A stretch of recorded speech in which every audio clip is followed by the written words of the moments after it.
The correct enunciation, because you said it. You said Wayans. I know I did. It's Wayans. Like Mayans with a W. Wayans. W-A-Y-A-N as in Nancy, S as in Sam. Hey everybody, my name is Chante Wayans. I am a comedian, actor, and writer. I'm also an advocate for mental health and addiction. And I'm here today to tell you a little bit about myself. This dude had a bachelor party on Zoom. The best man had the nerve to hire a stripper for Zoom. So now we gotta sit in front of the screen and see all this shit on the goddamn. We gotta see all that through a screen. We gotta send emojis. We still cash apping her. I was cash apping her $1 a time. I was like, you gonna get some of this experience. This is, you know, take 10% out of that dollar too. I think for a long time, I tried to do everything on my own because there was a level of no respect. You know, everybody always thinks anything you do or whatever work you get when you have an established family, like they're the one that's putting you in that position and not seeing the work.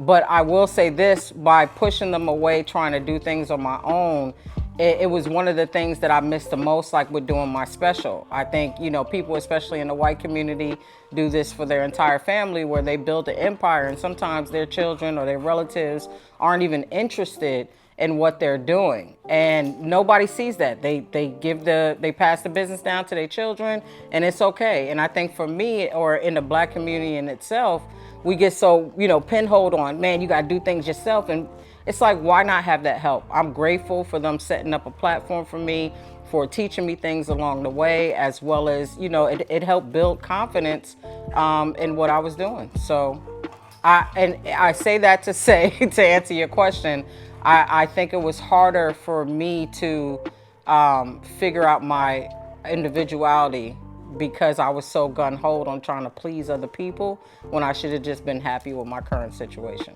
I never wanted to be in this industry growing up because I got to see them become famous after, you know, being in the projects and stuff like that. I hated the way the industry changes, like your livelihood and how nice they are and all those things after you get established. So for me, growing up, I was into computers. I went to school for a semester to do computer science. And then I moved out to Cali and I found post-production, and so I started doing editing and so forth and so on, realizing that there's other ways to use computer knowledge to move ahead. So it helped me in the end because now I get to edit my own projects and be a part of my own production with that knowledge. I would say it in my set that I was related to them, and then people would still come up to me after the show and go, are you related to them? So people know and then they don't know. But the pressure is, you know, obviously you want to be funny. I think when we first started doing stand-up, me and my cousin Lil Damon, my Uncle Damon took us on the road. And we had about 2 jokes that we've been working on, and we had to do 5 minutes apiece in the arena. And I remember people going, oh, she ain't a Wayans because she ain't, you know, that funny, but they don't know I started darn near 2 days ago. You know what I mean? So, in hindsight, you just have to go, this is all a process. Everybody starts from somewhere. So the pressure is really put on your own shoulders. You just got to move forward and work on your craft. Listen. Yeah. If I could change my career in a heartbeat, I would choose music over anything because you could do that. They don't even care about your new music when you go. They want you to sing that song. Actually, they want you to sing it exactly as they love it on the album. So, you know, but as a comedian, you know, I've toured, I've done jokes, I've performed other places and had new material, but because people went to my YouTube or my social media and saw that I did one of those jokes, they took it as, that's all I have. So it's a very hard thing because they look for you to see more material. They don't necessarily want you to bring back that old joke. So when Netflix was done, I let those jokes go. When I remember going to do a show and like they wanted me to do 25 minutes right after my special, and I didn't have new material, you know, that I knew worked. But they told me, just do your material from Netflix. And it bothered me because it was done, it's on Netflix, I want to move on. You know what I mean? But you don't get the same clout like you would with me. I always took the longer road, the harder road in life, like with dating women. I grew up mostly around men, so when I came out the closet, I just took their lead, you know? I went and bought the equipment and everything because I thought I was supposed to be tough. Now I'm about ready to give him my gay card because I thought this shit was gonna be easy. I used to see all the dudes in my family, they had to cook or clean, they got to hang out with mad chicks. I was like, I want that role in my life. It doesn't bother me as much anymore. I think when people say gay comedian, it only hurts because if I was straight talking about relationships or whatever my lifestyle would be at that time, then it wouldn't be an issue. And so when you say gay, when you say a gay comedian, it makes it seem like that's all they talk about. When I'm talking about my family, I am talking about my lifestyle because it's what I am. But I also have a different perspective on it. You know what I mean? So I'm not nasty. I'm not talking about toys. I'm not doing those things. I speak on a point of view of being the male role in my relationships and having to kind of take on that male, all the stresses or whatever that we learn from, you know, male comedians. It's like I get to be on both sides. I am a female and I do understand that, but I also understand a lot of stuff that men go through. So I would like to be appreciated just as a comedian in general, but I'll take whatever I can because it's hitting somewhere.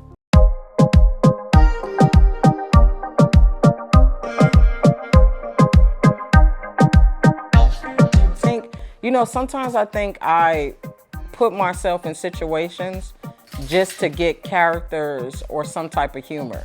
You know what I mean? Because that frustration, you go and then you start like going, oh, like I'm annoyed, because that's what comedy is a lot of times. It's like you come up with something and you answer it. So I'm annoyed because, or I feared this because, and then you kind of get those jokes within there. So I think that when you come into this game, you have to know there's going to be a lot of sacrifice, especially with comedy. I think authenticity, you sticking to what you want to do, because at any event, no matter how you try to do it, like, you know, some people want to rush to be quicker, but then they realize that that's not what they wanted to brand themselves as. So understand that you're starting from scratch. I rather start from somewhere that's authentic to me, because I'm gonna have to work and build that process regardless. So you come in with truth, figure out what kind of comedian you want to be, but know it's sacrifice. So when you say you don't want to be the doctor or the lawyer or whatever that is, you're literally you're literally going from double or triple digits to $25 for a long time. So if you love it, then do it, and it's worth it. But if you want money right now, you might want to look into that doctoring career. You know, my mom's so amazing. She moved us, you know, even though we were still in the projects, my mom made it a point to make sure we were safe and as happy as that she could make it. But, you know, when you go to your Uncle Damon's house and you just see, you know, I remember going to my cousin's school, and he was able to take me as a visitor. So he was able to have company in his class. So I go there, this guy's learning Japanese and like subjects in school that was beyond what we learned: Spanish, French, and German, and then we got to choose from one of them. He's learning Japanese, he got all different types of activities on top of things.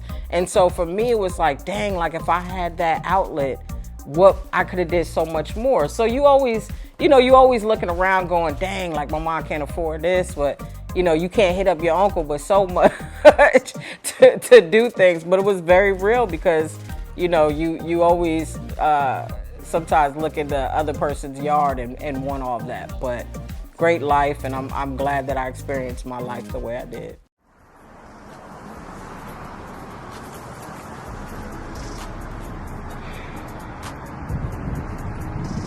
Really? I'm gonna need you to give me 6 feet. I am 6 feet. Next, I actually have some projects I'm working on. One of the projects will be on Netflix again. I'm getting ready to pitch my own show. And for now, I'm doing, I got a podcast out called Minutes to Sobriety with my boy Doughboy. We're both recovering alcoholics, and, you know, we kind of talk about our journeys as well as bringing humor to the episode to help us stay afloat. So a lot of people have been reaching out to us and we wanted to bring that podcast for people that's struggling. And like I said, I got my virtual comedy club called House Arrest Virtual Comedy. If any tour dates, I'm coming to South Carolina, Greenville, the Comedy Store, July 23rd to the 24th.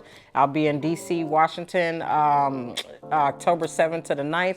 But you can find all this information on my website, cwayans.com, my YouTube, social media, all social media handles at cwayans. And if you could go subscribe, follow, like, greatly appreciate it. Hi, my name is Chante Wayans, and you just been buzzed.